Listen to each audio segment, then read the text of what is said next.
In the stratified sampling method, we are first, as I told, that from the whole school you are going to stratify into first standard, second standard and third standard. From that you are going to pick sample from that stratification of first standard. Means the 4 people whom you are going to pick is called as stratum. First in stratification you are going to stratify into classes, then the sample 1 or 2 or 3 or 4 people from each class you are going to pick them. That picking sample is called as stratum. Into cluster as first standard students, second stratification as second standard students, third as third standard students. Like that you are going to for till 12th standard. First standard to 12th standard will be in each class. So you are going to first start 1 or 2, 3, 4 students from each and every class. 4 people from first standard, 4 from second, 4 sample from third standard. So similarly you are going to draw 4 samples each till 12th standard. This is called as stratified sample. Why it is called as stratified is first in the whole population from the school students you are going to stratify into first standard, second standard, third standard, like that. Then you are going to pick the sample from them. That is why it is called as stratified sampling method. Now let us see the merits and demerits of stratified sampling technique. Merits. Control of sample size in strata can be done. Yeah, when we pick up sample size from each stratum, it's our choice. You can take 2 from each stratum or 5 from each stratum according to your sample size calculation. So you will have, the researcher will have control on picking up sample size. 2. Increase the statistical efficiency. Yeah, as you have a control of sample size from picking from each stratum, your statistical analysis and efficiency might increase. Third, provides data to represent and analyze subgroups. Yeah, it will provide us the complete data and it will represent us and analyze the subgroups. Since we don't need to take from each stratum. As we take from each stratum, there might be clarity of the individuals. Fourth, enables use of different methods in strata. Yeah, it's our wish and we can employ different methods to choose from stratum. For example, when you do a study on your progesterone nicotine dependent scale, accordingly, low, moderate and high dependent is subdivided into. So, first stratum can be low dependent, second can be moderate and third can be severe. So, different methods can be employed to select the samples. Next, moving on to demerits. Demerits might include increase error. Yeah, as you take the subgroups at different rates, which I told you previously as an example of progesterone nicotine dependent scale. If your study is based on only moderately dependent, but you take every individual low, moderate and high, then your subgroups might be at different rates. Second, especially expensive strata on the population must be created and it is of high cost obviously. Since you pick from each stratum, it might be cost efficiency and the cost might increase. Now coming into cluster sampling method. What is cluster sampling method? Cluster sampling method is same stratified sampling method where you are going to stratify or make into clusters. First you are going to make from the whole class, from the whole school, whole school is your universe or your population. From that you are going to make clusters of first standard, second standard, third standard. So similar to stratified sampling method, you are going to make into clusters 1, 2, 3, 4, 5 clusters. From that, for stratified sampling method, you are going to pick only 4 students from each section. That I told you in earlier as stratum. But here in cluster sampling, you are not going to pick any 4 sample from each cluster. You are going to take the whole cluster as sample. For an example, if whole school is the population, in that first you are going to stratify into clusters as first standard, second standard, third standard, fourth standard students similarly.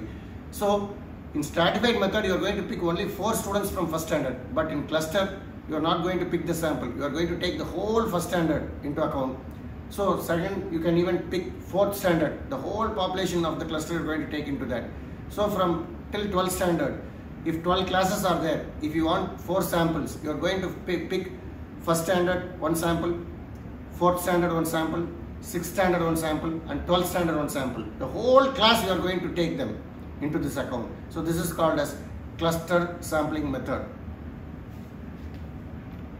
Next, moving on to the merits and demerits of cluster sampling technique. Merits. It reduces field cost. Yeah, as you take the whole of the cluster in your study, it might reduce field cost. Second, applicable when no complete list of individuals or units is available. Yeah, as we want a complete unit in simple random sampling, in this method we don't need a complete unit because we take a whole as a cluster in your study. So we don't need a complete list of units who are available in the cluster. So that might be an important merit. Coming on to demerits. Cluster may not be a representative of whole population. Yeah, as sir told, you do a study on prevalence of oral health status in a school. So what you do, you divide them into 1 to 10 standard. And you take as a whole cluster like 3rd standard, 7th standard and 10th standard. But these may not be a representative of the whole population. Because you randomly select, as a whole cluster you select. That is the problem. That may be an important demerit. And second is, analysis is complicated when compared to stratified random sampling. As you take the whole cluster, population might also be high and analysis of statistical analysis might be very difficult for us to carry on. So now we are going to see about multi-stage sampling method. What is multi-stage sampling method is, from the whole world you are going to fix certain countries. Certain countries are being picked in first stage. Second, for an example, if India got selected, in second stage you are going to pick certain states from India. For an example, you are not going to take all the states into account. You are going to pick one from Tamil Nadu, one Chandigarh, one from West Bengal, or from all 4 corners of the country. You are going to pick certain states. So this is the second stage. Third stage is, in each and every state you are going to pick certain districts based on certain criteria. You are going to pick certain districts. Then in other stage, in each and every district you are going to pick certain blocks. So in certain blocks, in the next stage you are going to pick certain villages. So stage by stage. So this is called as multi-stage sampling method. Next. Merits and demerits of multi-stage sampling technique. Merits. No complete list of population is required. Yeah, as you go on through stages, for example, as sir told, by whole country, from them you select some states. From states you select district. So you don't need a complete list of population. Who are there, males or females, nothing is required for this. Second, most feasible approach for large population. Yeah, when you conduct a survey among a large population, among a state or among a country, then this might be a very sufficient sampling technique so that it's a feasible approach for a large population. Moving on to the demerits. Several sampling units are included. Yeah, as we take lots of sampling units from the whole population, several sampling units might be required. Second, sampling error is difficult to measure. As you take the survey among a large population, you can't measure sampling error. You can, but it is very, very difficult for you to measure sampling error while recording from a large population when you do a survey. The next method is called as multiphase sampling. What is multiphase sampling is, in phases you are going to select the sample. For an example, today you are going and visiting a village and you are going to pick certain samples for treatment. First you are going to screen the whole population. In next phase you are going to select the people who have dental caries. In next phase, when you are going for the next time, you are going to check who all are going for extraction, who all are going for RCT treatment. That means whom you can select for total extraction and whom you can select for root canal in dentistry terms. Or else when you come to medical term, first you are going to screen the whole village for certain disease, tuberculosis or anything, whatever you are going to screen. In tuberculosis, again you are going to classify according to the severity of the disease. So this is all called as multi-phase. In each and every phase, you are going to delete or remove certain whole population and pick only certain people whom are more sensitive or whom you are supposed to intervene. So this is called as multi-phase sampling. Let's move on to the merits and demerits of multi-phase sampling technique. Merits. This can be adopted when the interest is in any specific disease. Yeah, for example, you want to calculate the nutrition status among a population. Then for a specific nutrition status, for a specific condition, you might take this as phases. Like first you have to assess their nutritional level, what and all they are eating. Second, how many are eating hygienic and how many are eating non-hygienic. Like that, you can go through phases of your treatment. So for any specific disease, you have to adopt this type of multi-phase sampling technique.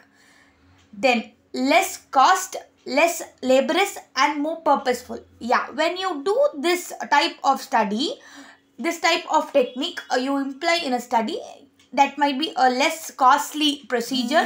Laborious can be labor can require a little lesser. More purposeful, this type of technique is sufficient for you to carry the study.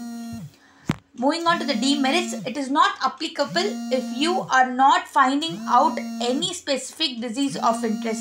When you don't find any specific disease of interest, then this might not be applicable. I'll give you another example. When you do conduct a survey in a school and you want to assess how many of them have a tooth which is about to extract, then what you do, you assess the example, there are 1,000 people. First you examine them, then from them you select 700 who have dental caries, and from 700 you select 400 who can do root canal, 400 you select 100 who can't even do a root canal, and that tooth should go for extraction. So for a specific disease of interest, this technique is much sufficient.